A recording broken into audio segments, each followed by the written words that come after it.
लालू प्रसाद यादव की बेटी रोहिणी आचार्य विधानसभा का क्या चुनाव लड़ेंगी?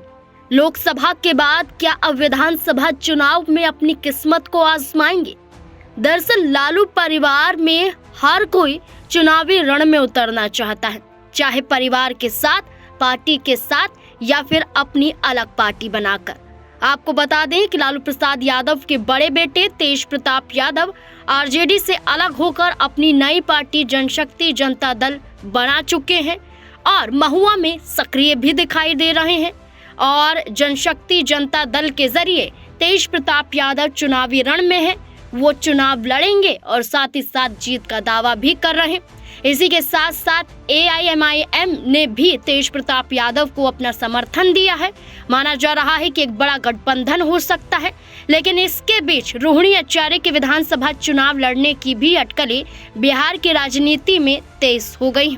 अब से बीते कुछ दिनों पहले एक बड़ा विवाद देखने को मिला था, जहां रोहिणी आचार्य ने तेजस्वी यादव को एक सलाह दी थी, एक नसीहत दी थी उनके सलाहकार को लेकर। अब इसी विवाद के साथ साथ अभी भी चर्चाएं हैं कि रोहिणी आचार्य चुनाव लड़ सकती हैं। दरअसल सोनपुर विधानसभा क्षेत्र में इस मुद्दे पर स्थानीय जनता से भी चर्चाएं होती रहती हैं और इसमें लोग अपनी राय भी रखते हैं।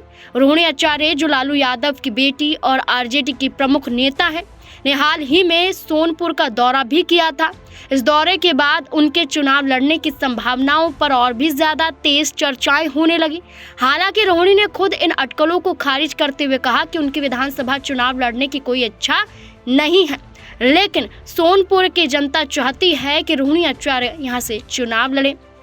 इसके अलावा आपको ये भी बता दें कि जहाँ रोहिणी आचार्य अब ये कहती हैं कि उन्हें इच्छा नहीं है, यही इच्छा लोकसभा चुनाव में भी उन्होंने जाहिर की थी, लेकिन सारण से चुनावी मैदान में उतरी थी लेकिन चुनाव नहीं जीत पाई थी।